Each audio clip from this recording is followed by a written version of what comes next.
Chapter 36.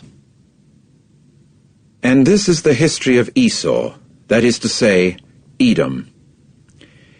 Esau took his wives from the daughters of Canaan, Adah, the daughter of Elon the Hittite, and Oholibamah, the daughter of Anah, the granddaughter of Zibeon the Hivite, and Basemath, Ishmael's daughter, the sister of Nebaioth.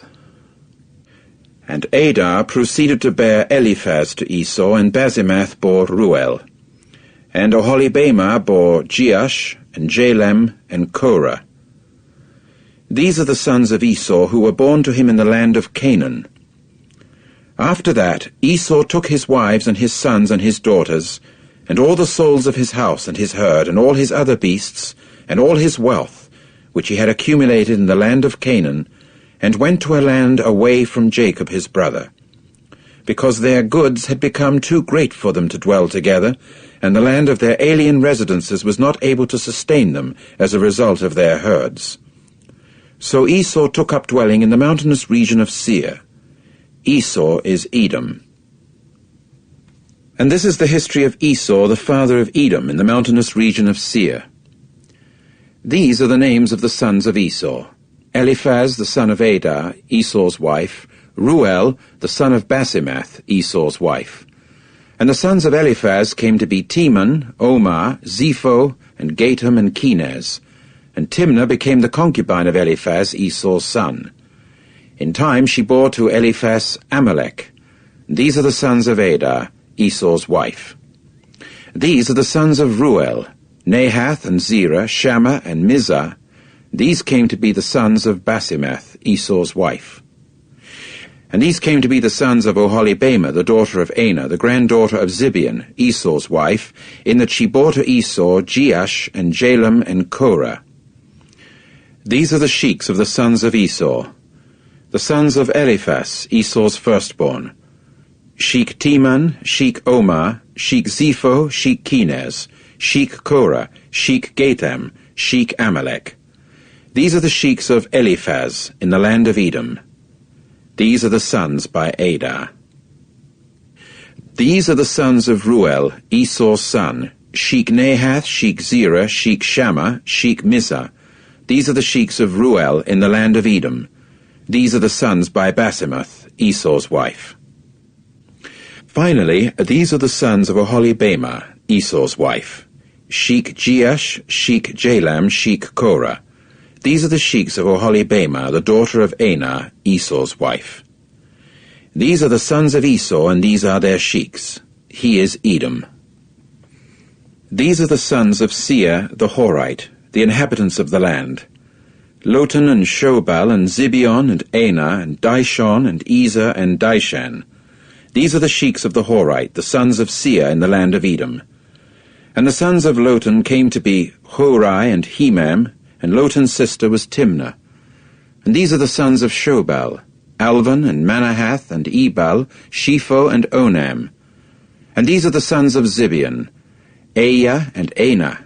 This is the Anah who found the hot springs in the wilderness while he was tending the asses for Zibeon his father. And these are the children of Anah: Dishon, and Oholibamah, the daughter of Anah. And these are the sons of Dishon: Hemdan, and Eshban, and Ithran, and Cheran. These are the sons of Ezer: Bilhan, and Zearvan, and Achan. These are the sons of Dishan: Az, and Aran. These are the sheiks of the Horite: Sheik Lotan, Sheik Shobal, Sheik Zibeon, Sheik Anah, Sheik Dishon, Sheik Ezer, Sheik Dishan. These are the sheiks of the Horite according to their sheiks in the land of Seir. Now these are the kings who reigned in the land of Edom before any king reigned over the sons of Israel. And Bela, son of Beor, proceeded to reign in Edom, and the name of his city was Dinhabah. When Bela died, Jobab, son of Zerah, from Bozrah, began to reign instead of him. When Jobab died, Husham from the land of the Temanites began to reign instead of him. When Husham died, Hadad, son of Bedad, who defeated the Midianites in the field of Moab, began to reign instead of him, and the name of his city was Avith. When Hadad died, Samlah from Masrekah began to reign instead of him. When Samlah died, Shaul from Rehoboth by the river began to reign instead of him. When Shaul died, Baal-Hanan son of Akbor began to reign instead of him. When Baal-Hanan son of Akbor died, Hadar began to reign instead of him, and the name of his city was Peiu, and the name of his wife was Mehetabel, the daughter of Matred, the daughter of Mezahab.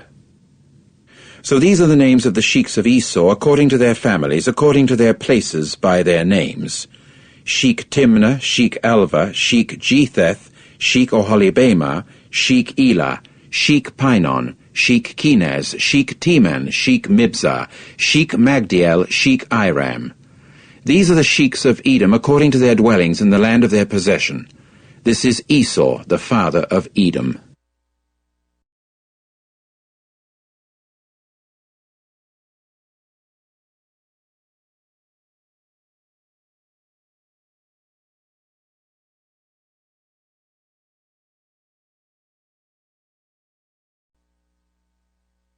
Chapter 37. And Jacob continued to dwell in the land of the alien residences of his father, in the land of Canaan.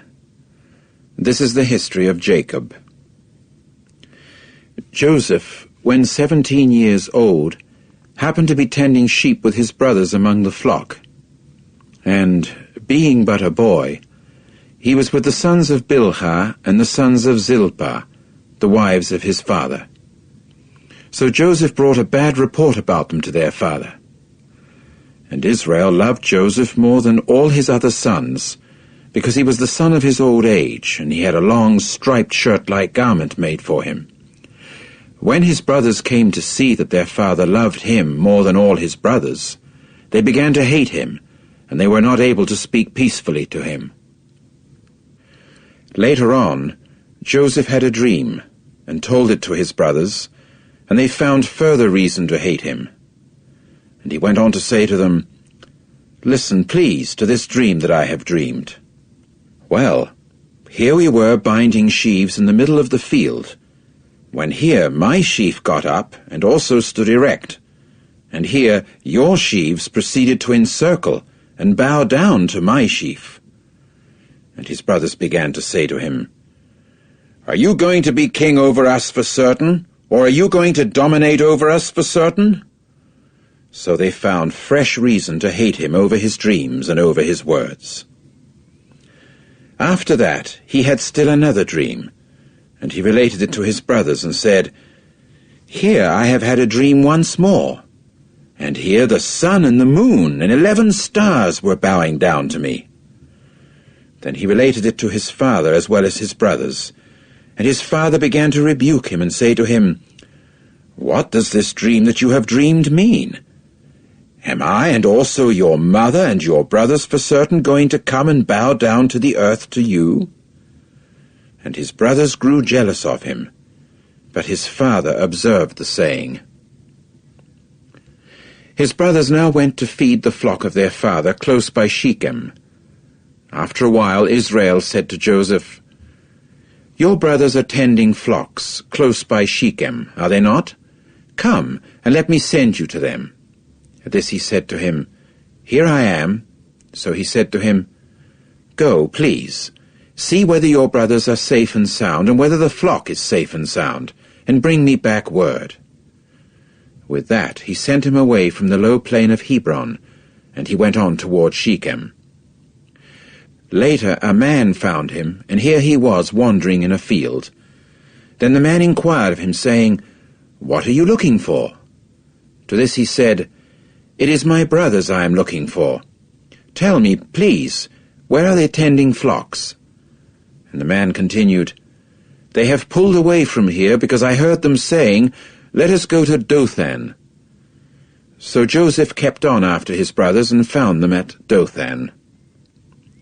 Well, they caught sight of him from a distance, and before he could get close by them, they began plotting cunningly against him to put him to death. So they said to one another, "Look, here comes that dreamer. And now come, and let us kill him, and pitch him into one of the water pits. And we must say a vicious wild beast devoured him. Then let us see what will become of his dreams." When Reuben heard this, he tried to deliver him out of their hand. So he said, "Let us not strike his soul fatally." And Reuben went on to say to them, "Do not spill blood. Pitch him into this water pit which is in the wilderness, and do not lay a violent hand upon him." His purpose was to deliver him out of their hand in order to return him to his father. So it came about that as soon as Joseph came to his brothers, they went stripping Joseph of his long garment, even the long striped garment that was upon him, after which they took him and pitched him into the water pit. At the time the pit was empty, there was no water in it. Then they sat down to eat bread. When they raised their eyes and took a look, why, here was a caravan of Ishmaelites that was coming from Gilead, and their camels were carrying labdanum and balsam and resinous bark, on their way to take it down to Egypt. At this Judah said to his brothers, "What profit would there be in case we killed our brother, and did cover over his blood? Come, and let us sell him to the Ishmaelites, and do not let our hand be upon him. After all, he is our brother, our flesh." So they listened to their brother. Now men, Midianite merchants, went passing by. Hence they drew and lifted up Joseph out of the water pit, and then sold Joseph to the Ishmaelites for 20 silver pieces. Eventually these brought Joseph into Egypt. Later, Reuben returned to the water pit, and here Joseph was not in the water pit. Consequently, he ripped his garments apart. When he returned to his other brothers, he exclaimed, "The child is gone! And I, where am I really to go?" However, they took Joseph's long garment and slaughtered a male goat, and repeatedly dipped the long garment in the blood. After that they sent the long striped garment, and had it brought to their father, and said, "This is what we found. Examine, please, whether it is your son's long garment or not." And he went examining it, and exclaimed, "It is my son's long garment. A vicious wild beast must have devoured him. Joseph is surely torn to pieces." With that, Jacob ripped his mantles apart, and put sackcloth upon his hips, and carried on mourning over his son for many days. And all his sons and all his daughters kept rising up to comfort him, but he kept refusing to take comfort, and saying, "For I shall go down mourning to my son into Sheol." And his father continued weeping for him. However, the Midianites sold him into Egypt to Potiphar, a court official of Pharaoh, the chief of the bodyguard.